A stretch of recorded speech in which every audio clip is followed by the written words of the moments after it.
ஹலால் திருக்குறள் சீரீஸ் 19வது நாள். இன்னைக்கு திருவள்ளுவர் நமக்கு என்ன சொல்றான்னு சொல்லி பார்த்தோம்னா, தானம் தவம் இரண்டும் தங்கா வியனுலகம் வானம் வழங்காதெனின் அப்படின்னு சொல்றாரு.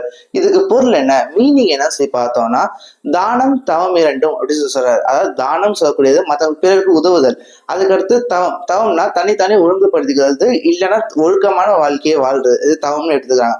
இது இரண்டும், தவம் இரண்டும் சொல்றாங்கன்னா தானம் தவம் இது இரண்டுத்தையும், அது ரெண்டுத்தையும் என்ன சொல்றாங்க, தானம் தவம் இரண்டும் தங்கா வேணுலகம். தங்கா வேணுலகம்னா இந்த உலகத்துல நிலைத்திருக்கக்கூடிய தன்மை, அதாவது இது உலகத்துல நடைபெறாம இருக்கக்கூடிய தன்மை சொல்றாரு. தங்கா வேணுலகம் அப்படிங்கிற வார்த்தையில வானம் வழங்காதெனின். வானம் வழங்காதெனின்னா, வானம் நமக்கு எது வழங்குது, மழையை வழங்குது. மழை இங்க செழிப்பையும் வளமையையும் நமக்கு வழங்குது. அப்படிப்பட்ட செழிப்பையும் வளமையும் தரக்கூடிய மழைங்கிறது இந்த பூமியில வீணுலகமா இருக்கக்கூடியது பூமியில வரலன்னு சொல்லி வச்சா, தானம் தவம் போன்ற உன்னதமான செயல்கள் கூட நடக்காம போகும் அப்படி சொல்லி திருவள்ளுவர் சொல்றாரு.